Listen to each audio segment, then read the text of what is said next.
Hello, hello, it's your friendly neighborhood Tommy jumping in here just before the show to remind you to check us out at Podcast Assemble on Instagram to find our competition, where you can be in with the opportunity to win $100 AUD. Get on there. All you got to do is tag your 3 geekiest friends. Now, on with the show.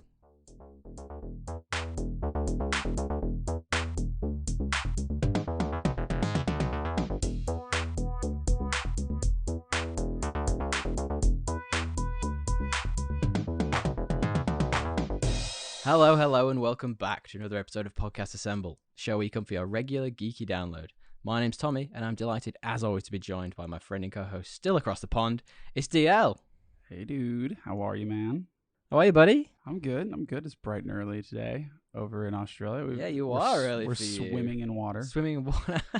I'm coming to you from underwater. Yeah. it's not. Dude, literally, Queensland is. I shouldn't actually make jokes. They're literally underwater. Like people's homes have been.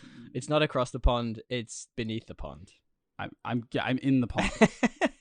I reside currently inside the pond. Yeah, Australia's getting pretty smashed by that at the moment, right? Man, so somebody sits in like I don't even know. I don't know what is it, milliliters, gallons, pints, whatever they call it out here. But like 300 of something is falling from the sky today. I hear it's biblical. Dude, it's absurd. I haven't seen it like this since I first moved here, when literally like I was down in Boomaloo and like the whole street was flooded. Oh, wow. Like it was like a waterfall coming down from Potts Point. But yeah, it's pretty wild. But it's got nothing to do with global warming. No. Climate change isn't real, buddy. It's not. Don't even think about saying it could be changing the atmosphere. Yeah, it's wet. It's wet over here. So other than drowning, how are you? I'm good, man. A bit, been watching some cool stuff. Ooh. Had start work is like, by saying it's like slowing down. I was still at the office till like 7 last night, but it's starting to slow down, which is. I don't want to hear awesome. about your work, man. Our listeners don't want to hear about your work. Just, I don't care. Life is it's. I'm recovering from like a week in Vegas still. Oh, so even like this is how you know you're getting old, right? Oh man, last week I complained about it, still feeling it, dude. But I was sleeping like 10-hour days. I'm totally with you. Like, just getting 2 extra hours every day. I went out for drinks with a buddy from home last weekend, so on Saturday, Yeah. so like 4 or 5 days ago. And honestly, man, I forget how old I am sometimes. Like I was drinking like I was still a teenager. I was like, yeah, I'll just have 2 beers, it's fine. Like 18 drinks later, I was like, I need to go home, Steve. Yeah, dude. We had like a new manager start on my team. So he was like, as I was leaving, he's like, "Oh, you get a pint?" And I was like, you know what? It is his first. Yeah, you've got it's to. his first day. I got to take him out for a pint. So like 4 or 5 pints later, Oh no, I'm just like, on like a really, really like we had like a poke bowl for lunch, like half a poke bowl. standard. So I was just like, I was feeling it. I was like, wow, this is this hit me pretty hard on the ride back. But no, I feel you, man. It's the way it is. Getting old. Well, we're getting old, and we're still doing our silly little podcast, which has got, there's so much crazy shit going on in the world. I think it'd be nice to just talk about some nice, normal things, just for a second, just to distract. Okay, let's do it. What have you been up to? But I'd love to know. I have been. I've been watching quite a few things actually. Some. I think this is the weirdest eclectic group of, I guess like, what I've been up to in a while. My first one is going to very much surprise you. I promise you right now. Is it? Yep. I'm intrigued to know what yours Okay, are. Go for yours. So I've been watching Euphoria, which I think I told you I was going to kick off. How do you find it? My girlfriend and I have been watching it. Look, it's like classic like teen drama where like all these things definitely do happen to people. Yeah. Right. Yeah. But they just don't all happen to the same. It's hyped group. up to 1,000. Yeah. Well, it's just doesn't. It's just like happening to every single person in a friend group, right? It's a little more spread out. You'd hope. Otherwise, like, wow, high school would be we all think high school was terrible or we liked it or whatever, highs and lows. But this would be a pretty terrible high school experience for the same 3 people. Yeah, dude. Zendaya's really good. She acts the hell out of that. In general, man, the acting is quite good. The characters they're building are like they're tackling like like Gen Z style high school things, Yeah, which absolutely. is like it's the first time you watch a high school drama. You're like, well, is this really what's happening? Like, what's wrong with kids these days? Like, I find it really interesting though because like you would imagine that most of the teen dramas these days are written by people our age, so people who are like in their 30s, and you're like, you're not a teenager, you don't know what is happening right now. That's it's we're one of the biggest age groups, so it's obviously supposed to be like directed at us, but that's not what being a teen's about anymore, I assume. No. I'm down with the kids. They're dealing with like, you know, all sorts of other weird issues, which I don't. Spoilers for Euphoria, just like there's some weird shit going on in Euphoria. It's got like, you know, it's obviously dealing with drugs, right? And so the amount of Well, it's a lot of drug addiction. It's a lot of our teen the relationships. amount of drugs in this show. Yeah, and it's about like, you know, trans relationships that are like becoming. It's kind of like sex education, except way darker and like a completely different tone, not as uplifting. Yeah. Where like it's exploring that kind of stuff that, you know, really wasn't able to be explored in this medium before. It's interesting you say that, man. Like, I mean, I was talking to my brother today. So my brother's a teacher for high school, and he was telling me that kids these days are just so like, and obviously I'm no expert on this, but they can just. It's sort of their own prerogative now. Like if they decide they're not a male, then they're just not a male. So you have to just go along with whatever they say. So if they say, you know, my name, I want to be Josephine from now on, and like, fair enough. If you want to be Josephine, you be goddamn Josephine. Like you do you. But like that, it's real hard for like the teachers because they have to try and keep up with this one. They might be on the register as like Keith. And and like the kids like, oh, you know, I want to be Josephine now. That's who I am. That's how I identify. And it's like, you just got to go with it. Yeah, and not even commenting on like the state of affairs. That more just like they're tackling it in this show, along with like crazy drug addiction, along with like, and that's real tough to do. That's what I'm getting. Yeah, totally. Sexuality being a spectrum, like all sorts of stuff. Like this one girl like is like sending pictures of her feet online and getting all sorts of money and Bitcoin, and it's like then buying drugs with it. I'm like, well, there's just too much. If I could sell my feet online, I absolutely would do. You do it for $100 a pop. Why not? Did you hear about the girl who was in the news recently because she was selling her farts in like a jar? Did you hear about that? Yeah, I literally just gagged. She got really ill off it, apparently. Apparently, she was trying to eat weird stuff to make her farts smell more, and it made her really sick. Dude, okay, this is not how you drive listeners. Absolutely not. This is So, what else you been up to other than?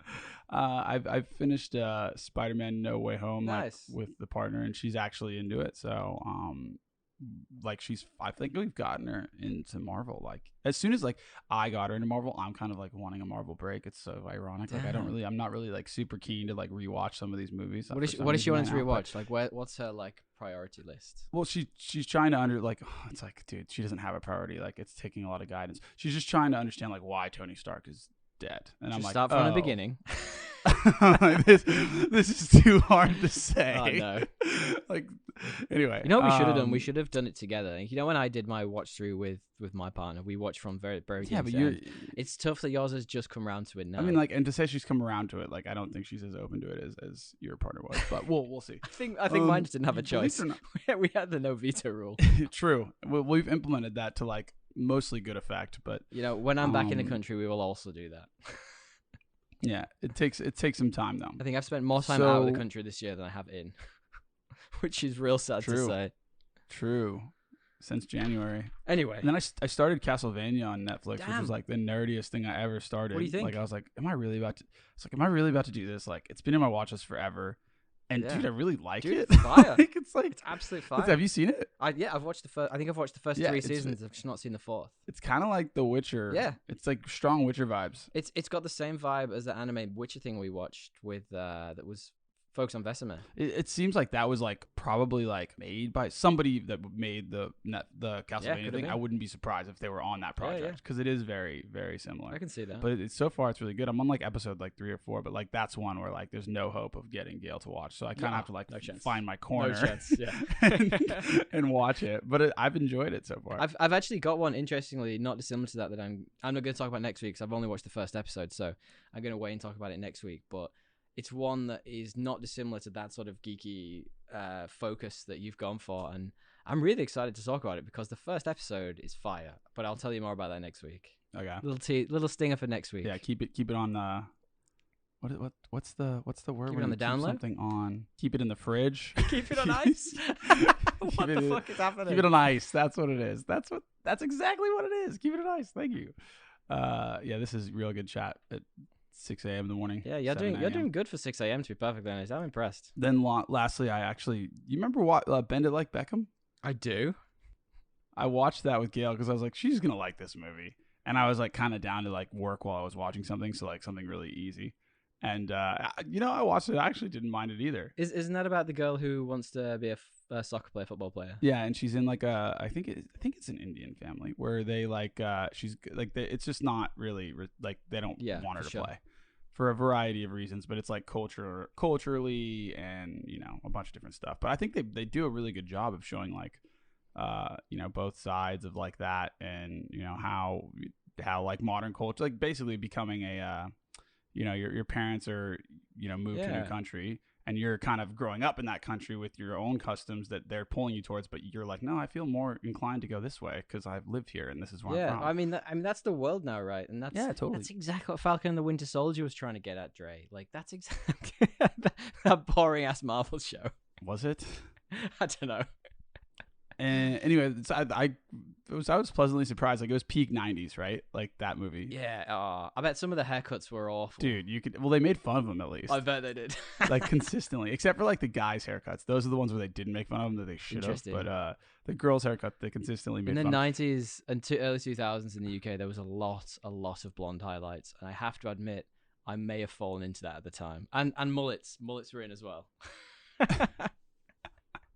Well, like Keira Knightley has both of those things in that movie. But it looks good on her. Yeah, of course it does. Yeah, no, I was pleasantly surprised, as was Gail. The main character, it's funny, like you're probably gonna totally disagree, but some of like maybe it's just the accent and some of the like the humor, like the jokes, like not really the personality, reminds me of your partner. Oh, really? Yes. Interesting. Just give it a rewatch. I haven't watched it in so many years. I'll give it a go. I'll watch it when I eventually get back into the country. Yeah, give it a rewatch. She's like the character's way more like rebellious and like sarcastic than her, but like just some of the mannerisms. Anyway, my partner is not sarcastic or rebellious. If she's cooking a meal and there's a recipe there, she can't even defer from the recipe. So no, that's why like it's not necessarily the same personality, but like just certain mannerisms. I get it. That's cool. That's super interesting. How about you, man? What have you been watching? What have you been doing? Dude, I have been up to some awesome stuff. I mentioned before I've watched some eclectic stuff this week. So the first one is going to be a weird one, and the next one's going to be pretty fucking obvious. I'm not going to lie, but the first one's one that I think you might be a bit surprised by. So I've actually watched that new Disney movie Encanto. I don't know if you've seen. It's been plastered everywhere. Yeah, Gail wanted me to, and then like I left for 3 weeks, and she just watched it without me. Oh right, okay. All right. Yeah, so well, fine. I watched it. My brother and his wife came over, and we were sat chilling out, and I didn't realize, but they'd logged into Disney and Netflix on our TV. So now I can actually watch Netflix and Disney, which is fabulous. And they wanted to watch Encanto, and it's not really in my wheelhouse. I'm not big on Disney movies in any sort of sense in terms of the animated stuff. To be perfectly honest, I don't really remember like the Lion King or any of that stuff. It's never been in my wheelhouse. What? I remember it. It's fine. I never really liked it, should I say? But it's a bit unpredictable. Like I kind of liked it. It was different. I kind of guessed the twist. But like it's for kids, man, and I enjoyed it. Like it was fun, and it was there were all the sing songs and stuff, and I can see how kids watch these things over and over and over again. You didn't like Lion King? No, I didn't not like Lion King. I just don't love it the way everyone else Simba does. Like everyone's got this stupid pedestal. It's an iconic movie. It's not a pedestal for a reason. It's fine. Bambi's bad. I mean, Bambi's from like that fucking Dumbo, 70s, terrible movie. Like, how old is come Bambi? on, man, these are just bad movies. Yeah, those are old though. So is the Lion King. Those are old. I reckon the Lion King's from the 90s. Yes, so it's like it's not that old, dude. Anyway. You think the 90s? That's 30 years ago. I've just talked about Bend It Like Beckham. Yeah, all right, true. I'm stuck there. That's true. Okay, I'm getting a haircut today, and I'm changing my strategy. What are you going for? Blonde highlights, long in the back, Brady. Cut it up in the front. You're bringing back the 90s. I love it. If you do, I do, because I'm gonna get a haircut soon as well. I need but yours grows up, so I don't know how you're gonna pull off a mullet. You got to really grow the back. I'll get the old straighteners back out. I used to straighten it let's not go down this road. Wow. Look, there's one thing I wanted whoa, to you're not just yada-yadaing over that. I'll show you pictures one time. Dude, your picture, whatever you call me on my phone, is you with the blonde tips. So I know you've been there. I know you've had this. Yeah, but that's a different story for a different time. Yeah, it's a different time. Look, there's one thing I did want to say about Encanto. Like, I do like these movies. That sort of Pixar style and all that stuff. I kind of do miss though. Like how like we talked about the Lion King and stuff. They used to have like in jokes for the dads and the mums. Yeah, they still do. I don't see as much of it in this. Like, either I just wasn't paying enough attention, or like it just wasn't quite there for me. But like, I'd like to see a little bit more of that. Perhaps you're not mature enough. you still have the kid's lens. You're more in line with Maybe. your little nephew than the adults, Thomas. Maybe that's Maybe a been stuck in the testament to 90s your isn't helping. immaturity. Sit on the couch, Thomas. Let's talk about this. Ironically, the nephew had gone to bed at this point, so we were just all adults sitting watching it while the child wasn't in the room. Well, there you go. That's Disney for you. They know. can go both ways. Madness. Look, the other thing I watched this week, and I just wanted to call out, because I talked about it before, and I had a chat with friend of the show, Andy, who's jumped on with us before to do the Captain America 1990s episode. So call out to that episode. Go back and listen to that one. It's a really good one. I was talking to Andy about this a couple of weeks ago. I finally finished Peacemaker, which I know you've said is on your list. It is. And I'm going to give you a challenge. I want to talk about this in 2 weeks' time. I want to talk about this after our next show. That's so Dude, bold. You've told me a bunch of stuff you've been watching. This is only, I think it's only six or eight episodes. I'm halfway through like 4 things. All right. Well, dude, it's worth every second. No, I know. It's gotten like probably my favorite show of the last 5 years. It's gotten very good reviews. It's not like I don't want to. It's just that like I don't really want to binge through something that's like a 9. I want to enjoy it, But we'll see. How about you've presented the challenge? Say 3 weeks then. Yeah. Say 3 weeks. Okay. We don't want to do DC 2 weeks in a row, do we? No, that's for sure. Let's do that. Okay, 3 weeks time, because this is just, oh my God, it's everything I want in a TV show. The humor's there. It is dark. It has all of the gore of that Suicide Squad movie, but it's small scale, right? And we're going to talk about our main topic today. We're going to talk about a problem I have with it, and I'm going to link it back to the show, and you'll understand why. But the reason I love this show is because it focuses on like 5 characters.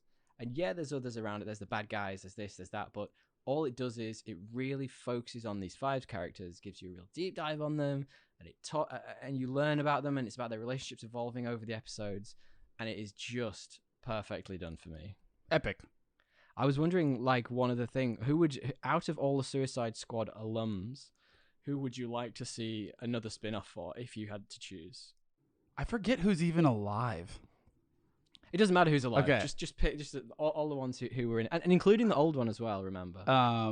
Yeah, I don't think I ever saw the old one, to be fair. Okay, that's fine. But you could do like a weird Will Smith versus Idris style little spin-off. That'd be cool. Deadshot versus Deathstroke. That'd be awesome. Yeah, whatever. I'd love to see that. Who else? Who else is in it?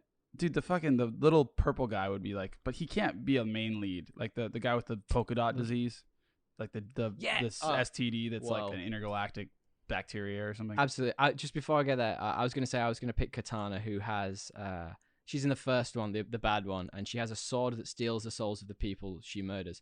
But it's interesting you may have mentioned David Dastmalchian, because did you hear this week that favorite of the show and favorite of Goofy IMDb pick David Dastmalchian has been cast in that Oppenheimer movie we've been banging on about? That adds up. He'll Chris be like Nolan. a little like fusion scientist or some shit. He's gonna be the weird scientist. Yeah, for sure. Like the guy's like he's bound to be. He's not even afraid of being typecasted. Look at his headshot. Like that's what he's going. He for. literally is. That's his that career. type, yeah. So I found out an interesting fact about him this week. Apparently, he was working in a cinema that Chris Nolan went into, and Chris Nolan cast him for that Batman movie off the back of just seeing him in the cinema. So, in real life, he must be his IMDb picture. Like he must just be like this awkward dude. It's not like he can like just change his haircut and have a different look. Like it's kind of just his. No, that's true. It's just his look. Yeah. Unless he just went for the 1990s David Beckham with the bleach and the mullet. Dude, with that pale face, that would be an interesting combo. It would be a real interesting combo. Poor look, yeah. But look, did you hear this week that apparently Disney has released a list of their upcoming movies? So all the releases that are coming out, and throughout 23, 24, it did have some 25 and 26, but there's no point in even reading that. But it included so far away. It included some of your favorites, right? Listen to these. It included no less than 4 untitled Marvel projects. It's like, well, who knows? They're back, baby. It's kind of like, why do they even? I don't know, but I guess it's interesting. I guess because people like us fucking talk about it. So what are we doing? Stop. We shouldn't be talking about it. I know. Yeah. Well, it's a case of it's like, what are they going to come back to? What are they going to do? It's also been confirmed that Doctor Strange, like you've been saying all along, is going to be like the new spearhead of this phase of the MCU. So he's like the Tony Stark now. Wow, it's like I've heard that before somewhere. You're right. Funny that. It's almost like you called it on every episode we've ever done. It's pretty obvious, dude. It's not a hard one to call, to be honest. No, we did confirmation of a couple of dates for movies for Ant-Man and the Wasp: Quantumania and Guardians of the Galaxy 3. And I don't have that up in front of me right now, so you're just gonna have to call it out later. I'm gonna call it out later on exactly when they come out. I don't really mind missing that one. Yeah, it's okay. But speaking of said MCU, did you see that the images got released of the 3 Spider-Mens together, recreating the old memes? I did, yeah. I mean, like, did you see those? yeah. I mean, it's fine. It's like, okay, good job, guys. I liked it. I wonder if someone it was a lot of fun. the key thing there is like, did someone tell them to do that, or did they do that on their own? Good question. You know? Well, it looked like they were doing like a green screen thing. Maybe they were doing the shots for the posters or whatever. Yeah, I would hope that they all know enough about the lore to just do that on their own. You know, if they did, Yeah, that'd be pretty impressive. But we'll surely see. Tom Holland's down enough with the kids. Yeah, you'd think so. You've seen enough of the memes. So Tobey Maguire looked very uncomfortable. He just always looks uncomfortable these days. Yeah, he does. Especially when paparazzis are coming at him. Something about like he just doesn't look comfortable on the screen. I don't know why. Yeah, but also on that note, like I saw that Tom Holland's taking a break from acting. Oh yeah? Yeah, he in some interview he was like, "Oh, I'm doing this one more TV show with Apple TV, and then I'm gonna take a break." And I think he said he wanted a break. He wants to start a family, I think. Well, that's what I said. In line with this news of him being like, "I want to start a family," I'm like, okay, like, are you ever gonna act again? Are you just done for good? Ooh. Well, it's interesting to me because I'm like, okay, like he's like that's an odd thing to say publicly if you and Zendaya aren't on the same page. You'd hope that they are because they're not even married yet. Oh, absolutely. Wow. I mean, like he's stolen her away from me. I had every chance of getting with her. So Yeah, I mean, I'm hoping they're not on the same page, and this is the end of them. Rude. Somehow I don't think that's gonna happen. I don't think it's gonna go the distance. I hate to say it, but What? yeah, I hate to say it. I don't know what you're talking about. Oh, did you also hear, by the way, that the new Harry Potter movie is coming out on the 15th of April? I don't know if I don't, dude. It's been a long time since I cared about that. No. But what is it? The Dumbledore one, the backstory. Secrets of Dumbledore. I don't think I'll watch it. Oh, we could watch it for the pod, I suppose. It depends. If people want us to watch and suffer through Secrets of Dumbledore to talk through it on the pod in our usual dry wit, let us know. Hit us up at Podcast Assemble. Or if there's any news we haven't mentioned, yeah, same again. Hit us up at Podcast Assemble on Instagram. Also, the competition's there. Tag your 3 geekiest friends. Hold on. Before you do that, the weird news this week. Hit me up with your weird news. Is it back, baby? Why is it always from Florida? It's always from Florida. Always from Florida, man. There's always some dude in Florida doing something weird. And I'm not even Florida shaming. It's just the fact. Kink shaming Florida. That's no fun. Maybe the news outlets Florida shame, and I'm just getting their filtered down dribble. But there was a man in Florida who was caught stealing a crossbow. He was trying to steal a crossbow by stuffing it into his pants. Right. While it was open? Like there's so many. I have so many questions. Where do we start? Like, why is there a crossbow in Walmart? Like, oh my god, yeah. He's in a Walmart, and he's trying to steal. Like the fact that that's even a thing that could happen. Like that he can even steal something in Walmart. Like that's one question. Why is it easily accessible? The second question down that line of questioning, right? Yeah, exactly. Like we've got multiple lines, right? B, like, bro, what are you doing sticking a crossbow in your pants? Like that just is a recipe oh my God. for disaster. And then like C, like obviously you weren't going to get away with that. Like there's like 3 main line of questionings that I would like to inquire to this fine gentleman. I'd love to be part of the jury who hears that case out. Like what's he would you though? Oh my God. And how's he going to explain it? You're like in a busy week and you get like jury duty. You're like, fuck, I gotta go. And like the thing is like, dumbass sticks crossbow in his pants. You're like, is this what I have to preside over? These are my peers. You know, if like, I had to do jury duty, buddy, it would be for something weird like this. It's like, it would be. You will be a jury of your peers. Like this guy's not my peer. Come on now. Like anyway. Yeah, it's Neanderthal. Floridian? Floridian. I don't know. Floridian. Anyway, kick on. Sorry, I had to get that in. No, it's all right. Yeah. Speaking of stuff which is completely confusing and nonsensical, do you want to give us a little bit of an entrance to our main topic? Yeah, maybe that was a bit harsh. Was that too harsh? It was a bit harsh. It wasn't nonsensical. The book of Boba Fett. Yes. Which is what we ended up on this week. It was kind of like a trial of things we weren't sure we wanted to do, and we ended up on this one. Well, but as I was exploring, talking about it, I kind of got a little more excited. To be fair. all right. Yeah. I went the other way. We actually have a really good piece of correspondence from one of the friends of the show, which we're going to bring up later, about one of the things we almost did for this week's show. But we are, of course, talking about Mando and Friends. It is the Book of Boba Fett. Yeah. Do you want to give me your stupid plot summary? Yeah. I had one that was longer, and it wasn't. Sometimes I think like short and sweet, right? The Book of Boba Fett, a Mandalorian story. It says it all. Yeah. Mine's not dissimilar. Mine's short but sweet as well, and I just kind of ruined the beginning of it. But it is Mando and Friends, the good, the bad, and the Dune spice trade. That's all I got. Yeah, mine had some Dune call-outs to my other one, but it's fair. It's accurate. Yeah, I mean it's pretty much bang on. Like, I mean, for context for this, I didn't watch the show week by week. I shotgunned the last 3 episodes this weekend just gone, and I did essentially keep up with it majority through those memes on Instagram. Have you seen the ones that are like for every episode they do non-spoilers, and it's 4 random pictures that are like they show what's been in the episode? It's just weird shit. Have you seen them? No, I mean, I know what you're favorites. talking about. I haven't seen the ones for the Book of Boba Fett. But... The Mandalorian ones were fantastic. Yeah. There's one of when he comes out of the back to tank and he's on the floor, and there's one of Danny DeVito like sliding along the floor. I think it's from Always Sunny in Philadelphia, just like in his tiny whities, and it's beautiful. But that's kind of how I kept up with it. Do you want to maybe tell me what you believe the IMDb score might be? Oh, this is a hard one, because like it is. Because like Boba Fett is like very people love Star Wars. They love Star Wars, and Boba Fett in particular is like very very loved because it could go either one of 2 ways, right? Like it isn't what people expected, or yeah. And by the way, I was gonna say like this is kind of a weird one for us to start our Star Wars adventure with, and then I was like, hang on a minute, we've already done a Star Wars episode before. we did a holiday special. Yeah, it is a weird one. Well, in our first year, now that was a weird place to start doing Star Wars. Or are we just really really meta and ahead of the game, because that Star Wars Christmas episode.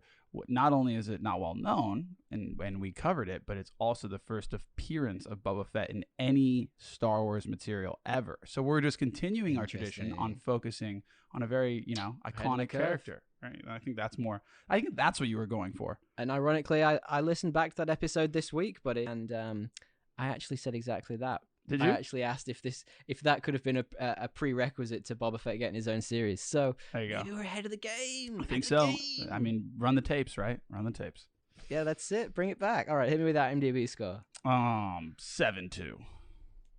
Ah, it's 7.5. Close. Okay. Yeah. I mean, I think you get a good sort of overview of what this program kind of is thought of by. You get that, and then hit the Rotten Tomatoes, which you think is it's a percent. Yeah, I know. I would say again like 76. 74. Yeah. Absolutely. Like bang on what I would have said as well. And then you get the sort of the leveler. What do you think the Metacritic score is at? Oh, that'd be like it's at 100, right? Out of 100, yeah. Yeah, it'd be like 44. Oh, it's 59.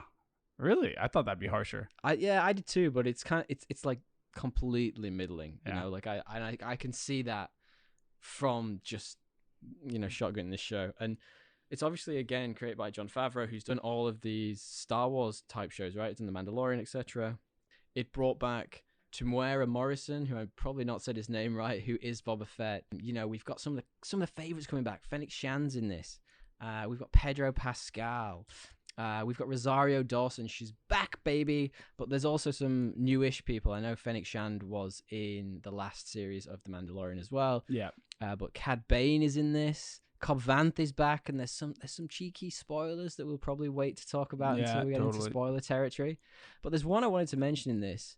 2 actually, very quickly. So Matt Berry, who you may know from such shows as The Toast of London, and he was in What We Do in the Shadows, who is a fantastic comedic actor. He's unbelievable, and he is just some boring ass robot in this. He's the robot who is in the palace. You're the Jabba's palace. With, yes, the one that's Boba. like kind of like the C3PO but looks evil. Yeah, Yeah. it's awful. It's such a waste. Well, he just takes what he can get. Like anyone that can get in Star Wars, they take it. Whatever the role is, they're like, fuck it. Let me. Probably, Yeah. actually. Yeah, actually. Well, I wanted to give a special shout out to David Pasquesi. I'm never going to say that right. Who played the mayor's assistant. And I wanted to say that he is my new least favorite Star Wars character. Like, he is eclipsed Jar Jar Binks. He is now officially the worst. Meaning you don't like his acting, or meaning you don't like his character? Both. Really? I mean, I thought he was badly. I mean, maybe he just did the character really well. Maybe he's just so good. I think that's what his character is. He's supposed to be annoying, like and slimy and weird. I think you're doing him a disservice by comparing him to Jar Jar Binks. That is just a piece of hot garbage. All right. Yeah. All right. I'll give him that. Yeah. Maybe he's such a good such a good actor that he made it his own. Yeah, it's kind of like, like we all hate Joffrey, but we hate him because he's good at making us hate him, kind of thing. That's very true. Yeah. That's very true. And we had to go back to Game of Thrones, didn't we? I always do. Now, we may just jump into our famous section very quickly, our world famous segment, which is Goofiest IMDb Pick. Now, I've just forwarded you a couple of pictures. Yes. And these will be posted on our Instagram after when the podcast is released. So first and foremost, we have our current MVP, who is from Interstellar. It's Mark Casimir Dinovitz Jr. You remember this guy? Yes. He looks like he's from a Guns N' Roses musical. Mixed and with he's got like that a terrible Photoshop cave, sketch filter mixed with a Neanderthal, Yeah. mixed with I hate to like make fun of people's looks, but this is what is in a history book, right? Like this is like before Homo sapiens, like, like, and then we've got this new guy. Who's this? Harsh. Man, And the who's new this guy. sexy Now, beast? this is the challenger. So Yeah. this is Andres Sarnes Hudson. Now, he plays, and I'm never going to say either of these right because they're bad character names from Star Wars. It's, we have Doc Strassi and Pike Capot. Now, for me, this guy, like, you tell me what you think, but he looks like he's just recorded a fitness video with Sean T. He's just done Insanity, baby. He's got like he's got the cut-off t-shirt. He's about to walk onto the set of the Fast and the Furious 25. Yeah, it's a 90s like IMDb pick. It's a vibe. He's just a bit. He could be in Bend It Like Beckham. Yes. 100%. Just needs the highlights. He's about he's like 10 years too late, maybe even 20 with this headshot. It's almost close enough to the modern era where you're like, well, does he deserve to be on the IMDb Goofy Picks? I'm going to give it to you. He does, but I don't think he takes the cake from, what's his name? What's our former's name? You think Dinovitz Jr. I think still Dinovitz Jr. with his grainy, Neanderthal look is taking the fucking the crown. Look, Yeah. check out our stories on Instagram. We'll post it. You guys let us know what you think. Are we doing polls? Or we'll put a poll up. Poll it. We'll do a little poll. Poll it. We'll do a little poll. Yeah, we'll do a little poll. Yeah. Do you want to then talk a little bit about this show then? Tell me what happens in this show, like the Book of Boba Fett. Nonsense. Good stuff. Non-spoiler Great start. version. Yeah, look, non-spoilers. we basically catch up with there was a bit in The Mandalorian season 2, they explored a bit of what happened to him, kind of. But this is overdrive. You get the backstory from where he ended in Return of the Jedi to where he is today, to kind of where his story is going, right? So there's a bit of that with some odd, side shows that become the main plot, and I don't know how much we can talk. We've already kind of spoiled a bit, but there's a lot of the Mandalorian in this in isolation. Oh, big time. In isolation that is not really tied to Boba Fett till the end. So you cover a bit of that, which is present day in the timeline with the Mando and Boba Fett, and then you cover the backstories, and I think there's a lot of flashbacks. I think that a lot. We'll talk about that, but a lot of flashbacks. So you're basically caught up on Boba Fett by midway of the season. Yeah. I guess it sort of tracks his journey right from being crawling out of the Sarlacc pit. I mean, through flashbacks basically to this new version of him who's sort of more stoic, and he's noble. He wants to give up the bounty hunting life. He wants to have his own place, and he just wants to take over Jabba's turf. Right? Yeah, that's a good point. Sorry, I missed the main plot, but it isn't really the main plot. It's kind of it's supposed to be, but by screen time, it's not. You watch him basically try and take over a crime empire in a power vacuum. Exactly, and there is a vacuum that's been left in Tatooine, and I know, and I realize that in the expanded universe and the lore and etc. There are people who've been in there and gone from there, etc., etc. We're just going to focus on this show because the Star Wars lore is way too big to get into. And it's like confusing because like they've like basically decanonized a bunch of shit, and that now when Disney acquired the LucasArts, so there's like lores that aren't even lores anymore. So if you like that stuff, go read about it. But I've got a note here that just says like I felt like they hadn't really figured out what they were going to do at a show when they announced it, and then they kind of just had to go, just get it out. 100%. 100%. I kind of agree with that. And in considering that, I think they still did an alright job, just because it came out pretty soon after they announced it, relatively speaking, in COVID terms. Yeah, they did. I have a typo here. That's the Book of Boobs. By the way, I just had to say that. Down, absolutely. That should be the title of the episode. The in fact, Book no. of Boobs. I've realized that when I put the episodes in online, there can be a subtitle, so maybe that'll be the subtitle. The Book of Boobs. But I mentioned when I was talking about Peacemaker that's a really tight show, and it's focused on like a couple of key characters, and it does them a load of justice. It tracks their progression. Each has an arc. Whereas in this, it's just kind of like a bunch of like randoms who don't get that much screen time, and then when they go, shit, we don't know what we're doing, they just throw the Mandalorian in for a couple of episodes. Yes, I'd say it's like it's the opposite of what you just described in Peacemaker for sure. Can you name any character outside of Fennec Shand and Boba Fett? I can, because like my biggest gripe, which I'll talk about, is like they had a lot of potential for some of these side characters, and they should have downgraded the Boba Fett backstory and made it like more like a series of backstories and cut the Mando stuff. Yep. But I can, but you're right. I had to look them up, and I did it for the podcast. Who were they? I'm out of interest. Who are they? So you have like the mayor, you have Cad Bane. Those are like the two villains that I thought had a lot of potential, to be fair. So Cad Bane's got a huge old history in the Star Wars Exactly. universe. I watched a quick video on this beforehand to just get more of a feel of him. And I'd love to have seen more of him. And interestingly, I've made a note about the villains. Like, they changed the villains halfway through. It was clearly going to be the Hutts at one point, and then they kind of went, oh, no, we don't want to do the Hutts. Let's change. I think it was a bit of misdirection. I actually quite liked the new villains. I just wish there was more of them, and they were brought in earlier. So they were apparently the villains in the Solo story. The Han Solo. I didn't realize that. It's hard to say, and I didn't realize that either. But the Pike traders or whatever, the fish-looking guys. Yeah. Yeah. So I didn't realize that that's what they were. So that's an interesting tidbit, and they've obviously hired Cad Bane for that job. But saying that, I did like Timothy Oliphant's character, Cobb Vanth. I thought he's always good fun. Yeah. Or as you like to say, last time we did this, Billy Bob Thornton. I don't think it's the same person. Not at all. It's like the rich man's Billy Bob. Yeah, well, he has great hair. His hair in this is chef's kiss. A lot of work on that. They did well. Tell me what you thought of the main character though, Temuera Morrison.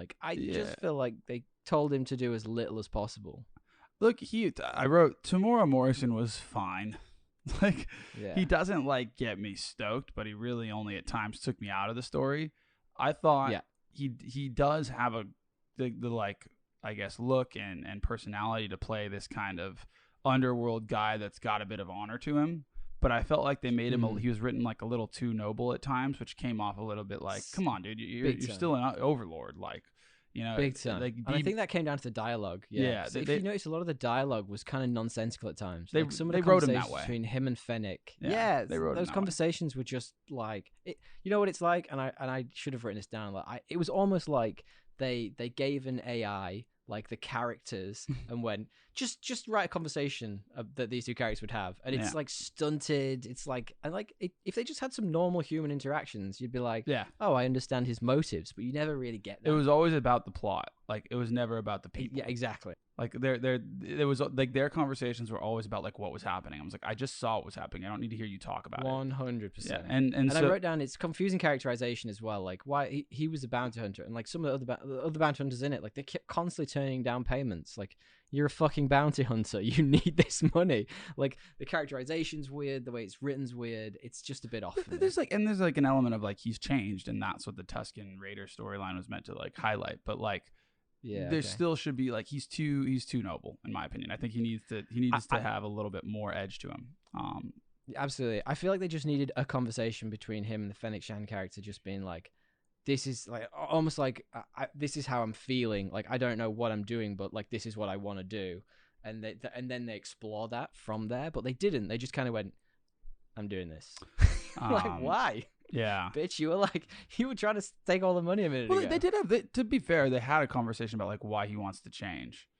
It's just a matter of like, it's not like just saying that. Like you still, and also to be an overlord, you can't just do the right thing all the time. You have to like, the Tony Soprano. He should have been more like Tony Soprano and less like what he was, in my opinion. Well, he should have been more of a grey character rather than just been like shown as this hero. Yeah. And I don't know, maybe they were just so quick to try and like, 'cause obviously Boba Fett's, like you say, he's this like well-loved, well-respected character in the Star Wars like fandom. Maybe they're just like, maybe we can just turn him into a hero. But like, it would have been way cooler if he had some grey spots. Like the bit when he went to see all of the crime bosses, and he was like, "Now you'll do what I say, won't you?" And they were like, "Yeah, we'll do what you say." And then they betray him like 5 minutes later. It's like, nah, he's smart in that. There should have been some contingencies, and like he should have had a back Big like time. for sure, and it would have been more like savage and smart, and that would have been cool. But other than that, and the other characters, what was there? Like Christian, the gladiator Wookiee. Who was Kristan? Oh, he was quite cool. Christenton. He was really cool. I wish we got more of him. Chrysanthemum. There you go. He was supposed to be the big silent type, though, wasn't he? He was like the Jaws. Oh no, the totally. But I would have liked more more like that. When I talk about backstories, that's one where it would have been cool to explore. I agree. The what else? The pig boys. Why even include the pig boys? Why? Because they were in Jabba's palace. They're before. pretty like, useless. I don't even know, man. And then they just died out of nowhere. Spoilers, feel, but like also like the flabbiest of body types. Like those guys aren't fighting anyone. They're flabbier than me, and I haven't been to gym in 4 months. Like they just feel out of place in like a modern sci-fi, didn't they? They kind of feel like they were inserted from the 70s, and I was like, these guys don't belong here. Absolutely, and I feel like they tried to do a lot of that, like for example in the bar scenes where like they updated it to make it more of like a modernish feeling bar, but I just felt like it was a lot of stereotypes and a lot of weird stuff that they kind of just went, oh, that was in the bar last time, so maybe we should put it in here, and it's like it's unnecessary now. Any other characters you want to highlight beyond the pig boys? I did quite like some of the cameos we got. They were a lot of fun. Like I mentioned, Cobb Vanth, probably a favorite, even though he was in it for like 35 seconds. Yeah, barely. Do you think the episodes were kind of just over long? Like I was thinking about the pacing of, and I was a bit like, this could be a 20, 25, 30 minute episode rather than a 40. The good ones weren't, and the bad ones were. It's almost like they went for that. I mean, they went for the Western aesthetic and the Western feel, and it was like, yeah, Westerns, they draw out a scene, and the panning shot takes longer than a normal panning shot might. But it's like, this isn't that. Like, it's a Star Wars story. Get to the fucking point. I think that like the West, like that part wasn't necessarily the part that made it long for me. It's like when they had these inflated storylines that I didn't care about, like the mods. I'm just like mods, dude. Those guys were so out of place. What were they? What's the go with them? Yeah, I mean, we'll talk about those in my worst, but like, they did not fit Star Wars or the aesthetic. Well, they're a big part of the Star. Yeah, they're in the Star Wars, like the bigger universe, and I get it. Like a lot of George Lucas's inspirations, and I know was sort of like car culture from like back in the day, so like hot rods, etc., etc. That's fine, but they felt a lot of that came in, and there's but it didn't seem to fit this because they were too shiny. They were exactly too, like, the tones. Well, and they were on this sand planet where everything's dusty and grim, and it's like, well, how did you wax your bike? Yeah, it kind of just felt like it was like the Warriors aesthetic in a Western. It's like those are two different clashing styles. Like you can have someone that's different, but it still has to fit the tone of the, and the feel that you've created. I think, at least if you want it to feel uniform and not like pieced together. Anyway, so I mean that's kind of like the performances. I feel like when we talk about the CGI, the cinematography, it just piggybacked essentially off everything the Mandalorian had sort of built before it. Yeah, I don't know what you thought. True. It almost feels like this didn't need to be its own show. It could have just been a story in the Mandalorian. We'll get to that. Yeah. I think we'll talk a bit more about that in spoilers. But I think it sort of smelled to me like the Disney guys. I joked last week about when you get people into like view a show or a movie in Disney headquarters and they give them the iPad that sort of says like, do you like this? Do you not like this? When Boba Fett came on screen, everyone was slamming the green button like, yes, I like this. So they were like, all right, cool. Let's put a series out ASAP. And I don't think they did the character of Boba Fett any justice with the show. I think they changed him a lot. They essentially changed all of his motivations, and they've made him into this new sort of hero. And I'm like, I don't see him as that. So I don't know what you think about that. No, I agree. And we talked about, well, I think that like it's all for changing the character, but it needs to come from a place that like feels believable. I think that the part that's interesting is like Boba Fett, that we didn't know much about him. So it was kind of a blank slate, and it's just but what you do know is he's a bounty hunter, and like money is driving part of what he's doing. And so like a little bit more of an emphasis on that would have been interesting, as opposed to like, this is my fiefdom and I want to be an honorable leader. Like, you know, that was a little too medieval. A little too medieval kind of fantasy fairy tale for me. How about like tones and themes, man? Did you have anything that you noticed? Yeah, just before we go into that, I just wanted to say, I think one thing that really frustrated me about the show was, and this sort of falls back on pacing like we were talking about, is the fact that it was a lot in like flashbacks. So all the episodes except the final one, which were about Boba Fett, it was just a whole flashback. And it's like, for the majority of it, I'd probably say like 70% of it was like flashback, sort of discussing like how he got to where he was. And I was like, that's fine, but like at a certain point, I need to get to how he's. Like, I need to get to the progression of where he is, and I don't think the conversations in the present added up to where we ended up. If that makes sense, this huge old gun battle. I think like it doesn't. 100%. Yeah, no, I agree. And if you're gonna do flashbacks, like space them out so that like there's multiple. That it's 100%. more even with the present. And it's not just about Boba Fett, because you want other people you want to care about these other characters that are brand new as well. Yeah, absolutely. And like you need to give them some meat to work with. And so that's why I was thinking some like, room to grow. Yeah. So basically this show was like 70% flashback, like 10% present day, and then like 60% flashback, 10% present day, and then like 30% Mandalorian. Yeah. Like it was super weird. Like it was like the actual show was like 10% of it. Anyway, before we go into spoilers, then, like obviously we've talked about it and we mentioned it on last week's show. Like the Mandalorian basically took up 2 episodes of this. Like, did you like him in this? Did you think it progressed the story? I actually thought it was the best part. I thought so too. Without getting too deep into it though, I felt they were even rushing his storyline forward. So just tell me what you think about the tones and themes before I ruin all of our spoilers. Look, I think that the tones and themes were quite strong, even though it was like I guess not quite strong, but like uniform. Like even though we're dealing with flashbacks, we're dealing with the present day, we're also dealing with the Mandalorian. All 3 of those things all kind of had the tone and theme of like find purpose through like tribal solidarity and your crew and your family, and like build that up, and that's what you can own and believe in and work for.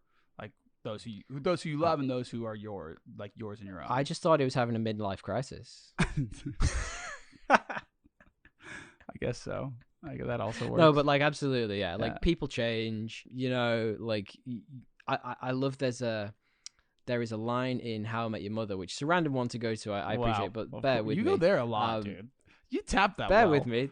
They have a great line whereby they talk about how through your life you become a doppelganger of yourself at different stages. So like you are not the same person you were 5 years ago. You may look pretty much exactly the same, but you're a completely different human being overall. And I really like that idea. And I sort of feel like this comes through in this. Like, yeah, he looks a lot like Boba Fett, but he's just not that guy anymore. No, that's fair. I also like the like hybrid, and this is one of the biggest strengths I think of this and the Mandalorian, is this hybrid Jedi Mandalorian creed that we're starting to like see emerge. And it's not really in Boba Fett's story, although like parts of it contribute to that.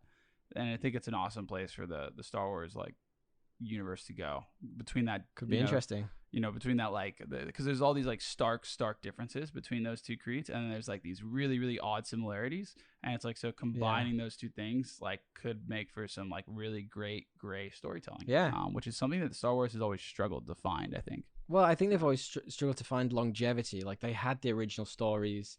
They went back and did some previous. Then they're trying to evolve from basically trying to evolve from the Empire. Yeah, and they've good never and evil, quite got past dude. that. And that's a really really good point. Okay, give me your 3 best and or worst. Yeah, the best I'd say were the villains, the mayor and Cad Yeah. Bane, is how you say his name? Yep. I thought the Yeah, mayor yeah. in particular was such an interesting character design and like so formal, but like also so just like you're in the room with that guy, you're like, this guy is deadly, but like so formally about the way he is deadly and classy about it. You think? I quite Okay. enjoyed the whole like build up and design of that character. It's this weird like translator that he's using. Like he's talking a different language, but his suit translates it. It was just like kind of creepy. And then Cad Bane, I don't know. I just believed that he was menacing. Like he was only in 2 episodes. Yeah, I like. He was one of mine actually. I'll leave that with you. And quite enjoyed that. And then I thought, again, like we just talked about it, so I'll keep it short. The tones and themes were strong, like strong Western tones and familial themes. Like they were pretty consistent with the whole storyline there.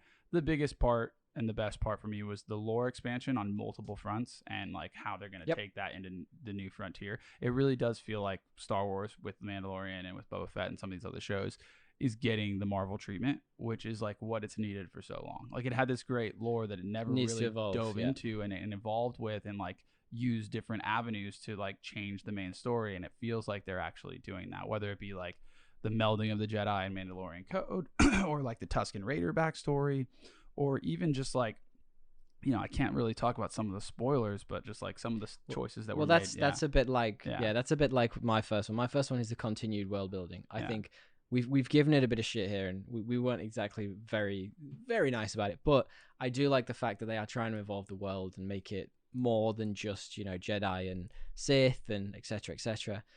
I also had Pedro Pascal. Like he isn't the focus of the show, but he stole it, man. Like he was just great in this. You put them next to each other. There's the scenes at the end when Boba's fighting alongside Mandalorian, and you're like, who looks better? Let's be perfectly honest. It's the shiny silver one, obviously. Yeah. and like I think, like you said, I thought the really good characters, the standout characters, were really good. Yeah. Like it wasn't like everyone else sort of paled in comparison. Like your Cobb Vanth, your Cad Banes, even though Cobb Vanth was only in it for a minute, like he was so strong for that minute. Your Mandalorians, your Ahsoka Tanas, they're such well-built characters that they really shone against this backdrop of sort of a lot of other iffy characters, shall we say. Yeah. What are your worst? The mods, Technicolor outfits, and like the kind of Warriors vibes that it gave were just kind of out of place. Not good. Yeah, not good at all. Didn't make sense. It was just completely like fit, random. It just didn't fit. The tone, I like we talked about it. The pacing was just, and it's not even just the pacing. It's just like this tried to be its own thing while not being its own thing. Which, like at the end of the day, I still enjoyed it, but like it could have been better if treated differently. I mean, that's my first one as well. Yeah, like I don't know what it is about it, but like, well, I do know, but like I don't know like what I would have done completely. Like I probably just would have again made this one thing with the Mandalorian and had like, you know, kind of multiple stories being threaded where like the Mandalorian might not have been the main thing for an episode, and that's okay. That's the thing I'm going to call out in a moment. I absolutely completely agree with that. Yeah, and then like what else?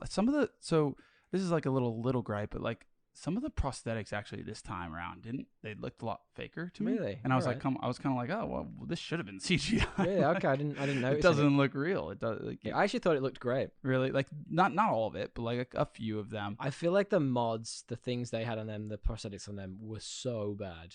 Yeah, they were. They were pretty terrible. Like they looked like 80s. They looked like stuck on with like Terminator's better than this, and that was from the 80s. But yeah, I completely agree with you. But like that's a little gripe. Like my two biggest gripes are the first two, which is like, you know, of those characters just seemed out of place, and then like the character building and pacing was off because of how they chose to do it. I completely agree. And I've got one which is sort of I don't feel like there was any character development in this, and I think that's linked to the pacing. I think because it was so long and drawn out, and even though it was supposed to be building this character, this Boba Fett character, it didn't. I don't think it did anything. I think they just they just went, this was who Boba Fett was. This is who he is now, and I don't think he had an arc to that point. And the last one was, we talked about it. The dialogue was just not good. Like not good. That's fair. Do you think then this was better or worse than Aquaman 2018, our famous rating system? So for those of you that don't know, our rating system is better or worse than Aquaman 2018. Because Tommy went and saw it with a mate who's guested on the podcast before, and he was basically like, this is the most bang average movie ever. Like there's nothing great about it, there's nothing like terrible about it. Like it's just kind of Exactly. mediocre, and so we judge. We don't do 5 out of 10. We don't do 5 out of 5s. We don't do stars. We don't do 20 ducks out of 30 ducks. There's no thumbs up or thumbs down. Is it better or worse than this bang average movie? What do you think? Than middling, and I would say it's better with the potential to be like much better. It could have been like Boba Fett just didn't struggle with this transition at all. That's the part that's hard. Like right, and Fair. so like. That shows that deal with that struggle well are the ones that are like fucking awesome, and shows that just kind of make it seem like it's really easy. They're the kind of middling ones, and I think that it's just not as middling as Aquaman. it's just slightly better. Well, just for once, once again, I'm gonna go the opposite to you. I would rather watch Aquaman 2018 than this. Like I had to force myself to watch those last 3 episodes because last week you were like, oh yeah, the Mandalorian episodes are great, etc. And I was like, oh yeah, fine, I'll try, but like that's kind of why it's better. If those were gone, it would be for sure. If those were gone, it would just not be good. It would be like very, very much worse. All right, yeah. Spoilers from here. You ready? Let's do this. Yeah. Look, when the Mandalorian came out, we talked about this is sort of building a team. We're gonna get the Mando, we're gonna get the Boba Fett, we're gonna get the Fennec Shand, we're gonna get the one who got cancelled. We're gonna get the old dude who looked like we're gonna get the old dude who looked like Lando. We're gonna get Cobb Vanth. We're gonna get all these characters, and they're gonna have like this Avengers style team up, and it's gonna be great. And then I watched this, and I went, "This is all the ones that I didn't want to see. This is the crap Avengers team up that nobody wanted." Like, why was this that? Yeah. And I'm obviously jumping to the finale here. So to just give more context to that, what happens is essentially Boba Fett, he needs help. So he starts bringing in all people from around him who he can help. So the Mandalorian comes in, and the Mandalorian has a couple of adventures. He gets some... But the weird part is, like, I didn't even realize, like, how they knew each other. Like, it was barely a passing thing. It was in the Mandalorian second season, I think. They helped each other. He had his armor because of Cobb Vanth. That was it. He gives it to him. Yeah, you're right. Actually, that's fair. It just didn't work for me. Like, it wasn't this, like, melding of, like, the powers you need. It was, like, these two dudes who were pretty much the same fucking thing, and then a bunch of people in the back who were just kind of, like, I don't know, they were just shooting aimlessly at some droids. Like, what was this? Yeah, I enjoyed the battle, but there was there's a point where it was like too long. I was like, kind of like, whatever. But they did keep changing things. Like they did put a bunch of good like bows on certain storylines. Whether you cared about the storylines or not is a different thing. They like who, for example? They had that. What is the big monster? The Rancor that came out. The Rancor. He had a baby so one. You Chekhov's Rancor. Yeah, like they showed him training it. I called that out. Like I like they brought it out. Yeah, and then he came out with it, riding it, which was kind of like dire-wolfy. It was very cool. He was a bit of a cheat code, though, don't you think? Like he was a bit like, yeah, well, we'll just bring this. But then you say that, like, why bring the Rancor, the thing that you can barely control, when he's got a spaceship that has big lasers on it? Like, just bring that. Just fly down your spaceship and kill them all. Yeah, to be fair, that's something they probably should have addressed. What is happening in this? I'm so confused. They just left that out. We're not really doing a great job of explaining what happens in this. So essentially, you get this build-up where Boba Fett, he needs help. All of these new enemies are conspiring against him. They bring in Cad Bane, who is essentially the man in black from Westworld. He's a gunslinger. He's faster than Boba Fett, you think. So he brings in all the help he can get a hold of through Fennec Shand and a bunch of others. And they put up a last stand basically in the town, right? Yep, 100%. And they're battling this. The part of the story is uncovering who's actually behind these threats to Boba Fett. Because he knows it's not the Hutts, or at least he thinks it's not the Hutts, and then the Hutts bow out, and you find out it's this the Pike Gang or something, and they're trading spice, which is like such a Dune fucking. They literally stole it, literally. But. Yeah, and he's like stopping. He wants to stop that because of what it does to the region. It's not very good, and also they don't control it, right? I wish they would have delved into that more. Yeah, absolutely. Like, hey, it's not really this altruistic motive. Like, we want that money for whatever reason. However we're gonna do it, we want that cut. Like, why do these guys get it? And basically, it all comes to a head when they're like, hey, They hire out these gangs and this guy Cad Bane or whatever to stop Boba Fett from affecting their business. It's just really funny because I don't think that Mando really had any reason for being there other than the fact that they needed him in there. And that's the part that took me out of it. And that as well, like all these other characters that introduced who were in that finale, I didn't feel like they had enough character arc, or they were built up enough within the series for me to care about them. They were just cannon fodder. Like they could have all died, and I'd have been like, who was that again? Yeah, but I mean, like, you're right, and that's the problem, because it gave them all good endings, like the Free City people coming and saving, the Tusken Raider redemption when he kills the Cad Bane, right? With their own stick. And like Grogu kind of making a human choice. Were these not all eye roll moments? That's Let's talk about the Mandalorian in just a second. But they not all eye roll moments for you? I rolled my eyes at every single one of those moments, like the bit where he used his staff to kill him, and I was like, ugh. It's because you didn't care. Like, so look, I actually didn't mind the Tusken Raider bit. Okay. Interesting. It was kind of a Native American-y vibe for me. I think it was like done to death. Mm-hmm. Like it was not very subtle. No. Like it should have been more subtle. But subtlety was not the show's forte. Yeah. No, but I really liked Cad Bane. Actually, you mentioned him a couple of times. I thought that character was really phenomenal. Like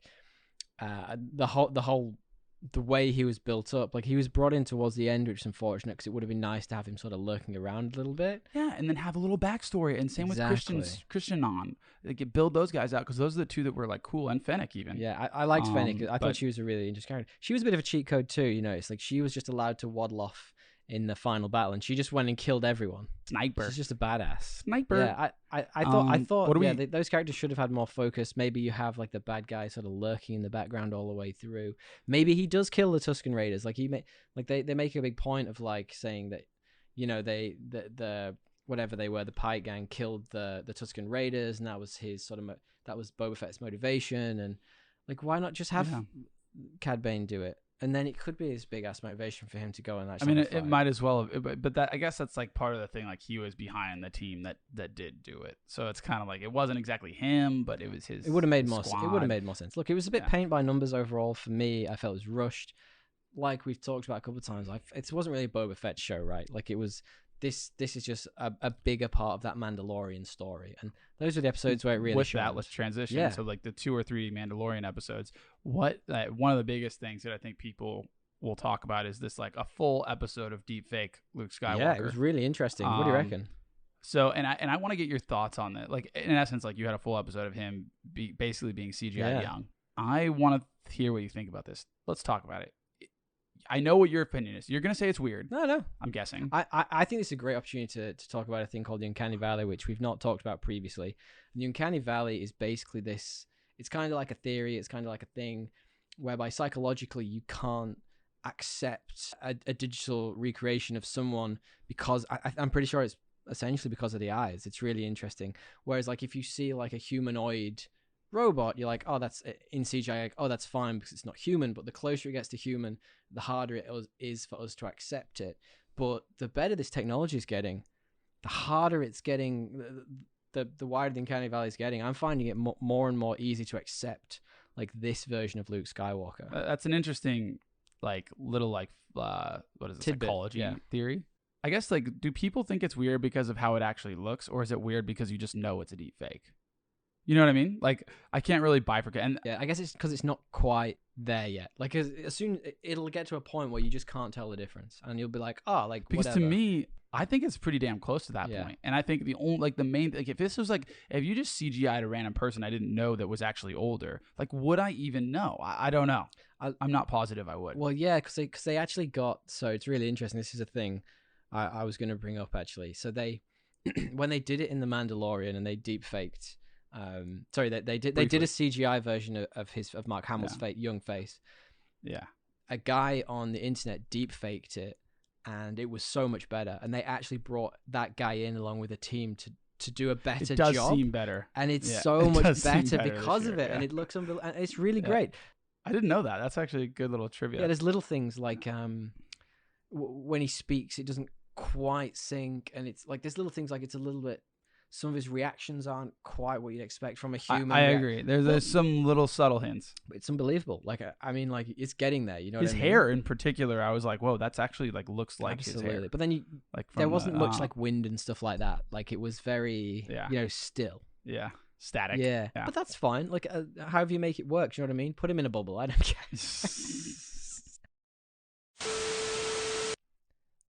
Hello, everyone. It's your friendly neighborhood Tommy jumping in here. Just one more time, is at this point in the episode, we had some technical issues. So if the sound quality sounds very slightly different, please don't worry.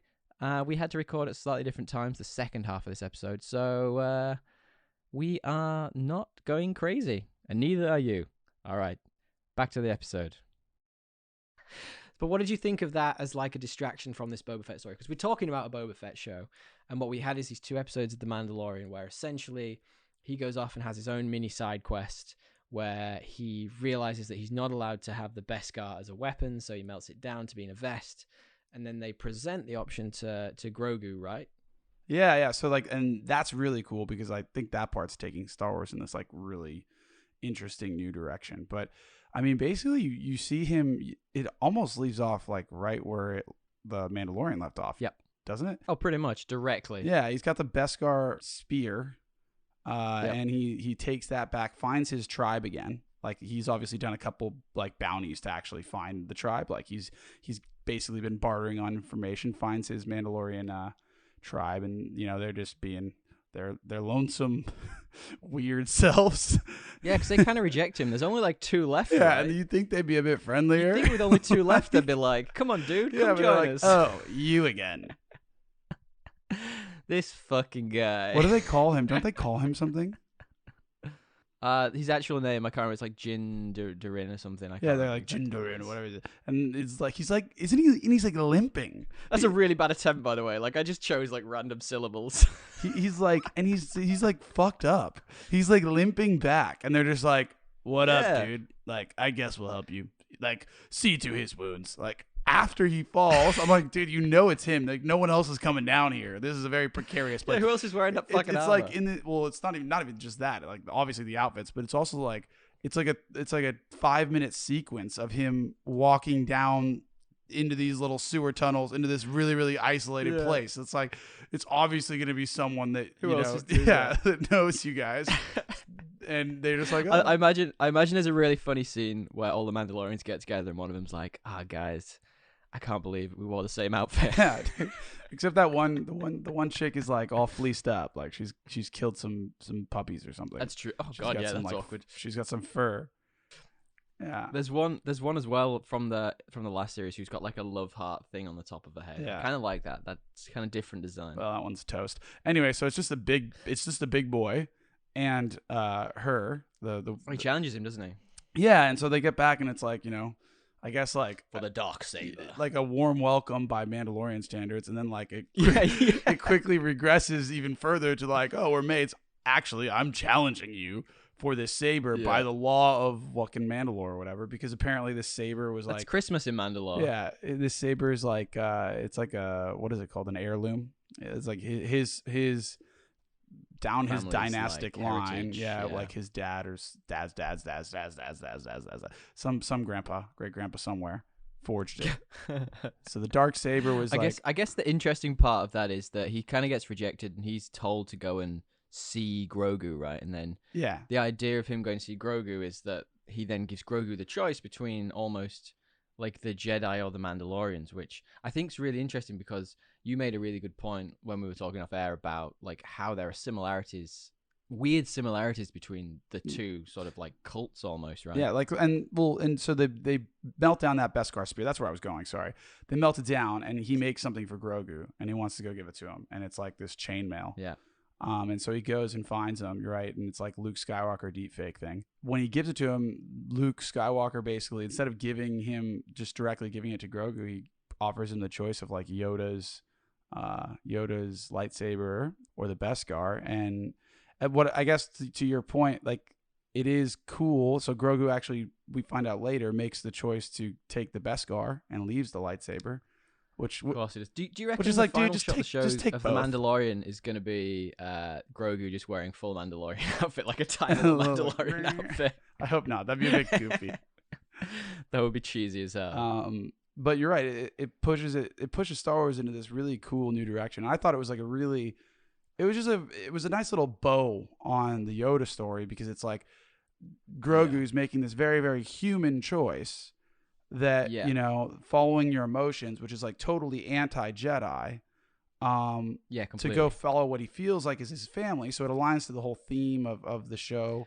And I don't think that's going to be the end of the Jedi story. I don't either. I think it's a really interesting point that we're sort of ending on. Yeah. Really, because I feel the light versus dark, the Jedi versus Sith, the black versus white, I feel like that's a very old Star Wars trope almost.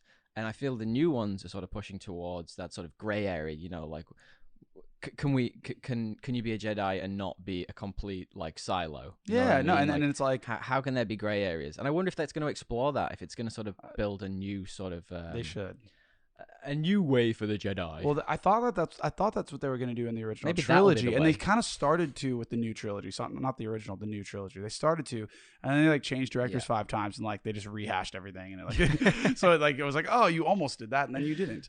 But so now they're like doing. It seems like they're doing that, and it's like this weird juxtaposition of these two cults that are very similar in a lot of ways, right? In the sense that they are like dogmatic as fuck. Yeah. But different in the sense that like Jedis are all about balance and the Mandalorians are all about fucking loyalty and the code and Yeah. so it's like these weird kind of stark similarities, stark differences, or very similar but also stark differences.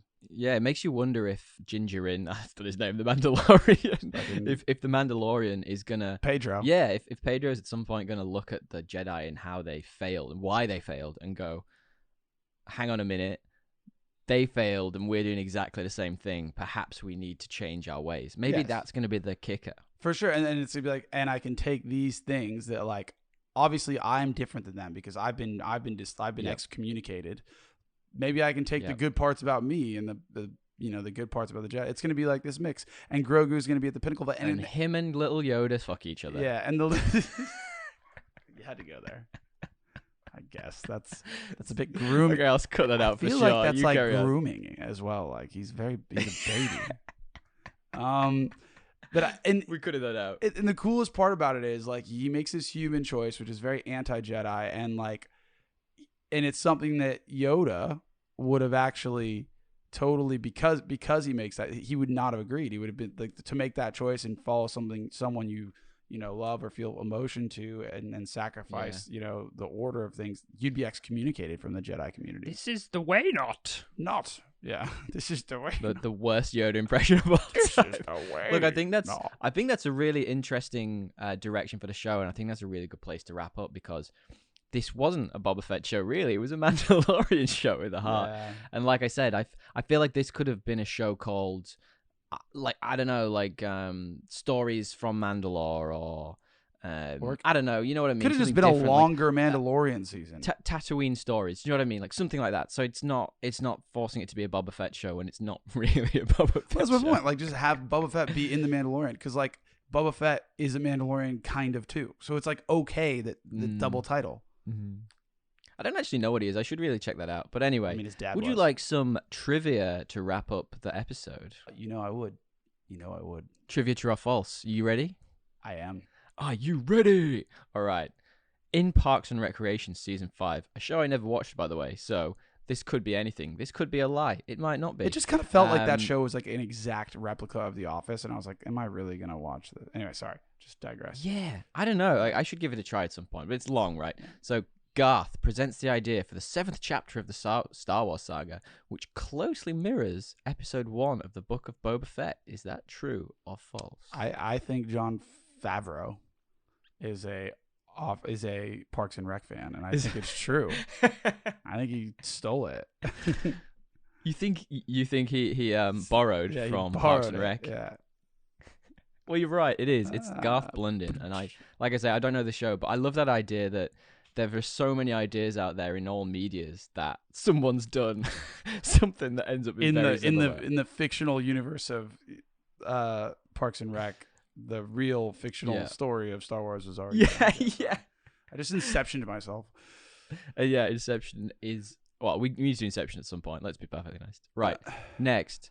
Boba Fett's journey begins with his struggle against the Tusken Raiders and shares similarities with the Little Big Man from 1970 movie, which starred Richard Harris, who's a British aristocrat and was captured by indigenous Americans. Is that true or is that false? It's like so oddly specific that I'm like, what did you change? And it's like, That's something like 90% of that did happen, but 10% didn't. So I'm saying false. You're absolutely bang on. It's actually a movie called A Man Called Horse, which is the worst name for a movie of all time, by the way. What a weird A Man Called Horse. Who's horse guy? Who greenlit that in Hollywood? Who's going like, yes, I mean, it's I want a probably movie. like it's a Native American, like it's obviously like this Native American name, like you are horseman. And it Absolutely was, like, endearing because you had spirit of horse. Like I'm God, sorry, man, I'm butchering stop being this. so serious. I'm kidding. All right. Uh. Finally, the subculture of young people in Mos Espa who actively modify their bodies with mechanical parts call themselves the mods. We talked about them. So the mods are actually based on a 1960s pop culture reference from the United Kingdom, where a factor of young kids called mods would actually drive pristine, detailed scooters. True or false? You guys are weird. True. It is so guys- true. In the guys UK, are there was this like subculture of like young teens who would buy like it was essentially like lower socioeconomic, right? They had very little money, but the money they had, they would buy these cool ass suits, like skinny suits and like a little Vespa and like razz around. And it looks very cool, but like at the time, it was a weird little gang to be in. Well, that was our sort of, I don't know, less rambling today, I think. Less rambling overview of the Book of Boba Fett, right? Yeah, I thought it was pretty good this time. Real concise. Yeah. Well, thank you everyone for sticking with it. We really do appreciate it. We have a little bit of correspondence this week, DL, if you would like me to jump into it. Yeah, roll it out. Roll the tape. Absolutely. If you guys want to get in contact with us, you can do. You can find us at Podcast Assemble on Instagram or thepodcastassemble@gmail.com. lovely, as did friend of the show Joe. I mentioned up top that the Book of Boba Fett wasn't necessarily our first choice for this episode. Well, it kind of was our first choice for this episode, but there were other things we were thinking of potentially doing. And friend of the show Joe messaged in and asked, have we seen the Uncharted movie yet? I haven't. I want to. I just don't want to pay. I'm just not convinced it's gonna be good. And there's like so many other good movies coming out. I'm like, is this really what I'm gonna? I mean, I can afford it. I guess it's just the effort and the movie. You know, you get it. Well, that's it. Friend of the show Joe said, What do you think about it? it was a fun film and he thought it was decent. So, like, I don't know. That sounds like something we'd probably make fun of quite a lot. So I like that idea. Maybe we could come back to it down the line when it hits streaming. I do like Holland. You know, I do too. Friend of we're the all show fans Joe, of him. let us know. Is it better or worse than Aquaman? Hit us up again at Podcast Assemble on Instagram. Let us know, because if it's worse, I will definitely make Dre watch it. We also had a couple of other bits of correspondence. I said to you earlier in the piece, I challenged you to watch Peacemaker, and that is backed up by friend of the show Jacob, who messaged in and said, have we seen it yet? I obviously have. I've already talked about it. You have not. And he said he shotgunned the whole first season in a day when he was hungover, and it is without question one of his favorite shows. So the challenge is there, DL. It's right there. What is it? 6 episodes. I think it's 6. It's either 6 or 8. I can't remember. 8 would be impressive, Jacob. That's a massive hangover. But they're like, I think they're only like 35 to 40 minutes, so you can really. Oh, it's not like a proper hour. Yeah, okay. I don't think so. There's like a pretty long end credit sequence, and one thing to watch out for, if you're watching on HBO Max, you can actually skip forward 15 seconds or whatever. At the end, they do a little bit where some of the characters just riff together. So that there's a really funny one when John Cena is just like, he's ad-libbing like a list of people who they could have targeted instead of his father. It's very funny. I highly recommend just watching those, because he's just like saying random names. He's like, Ariana Grande. You're like, the fuck are you talking about that for? Thank you, friend of the show, Jacob. The challenge is there. In a couple of weeks' time, we will definitely come back to Peacemaker. Now, the final one. Every week, we ask people to send us memes, especially superhero memes. Thank you, friend of the show, Matt. We really do appreciate it.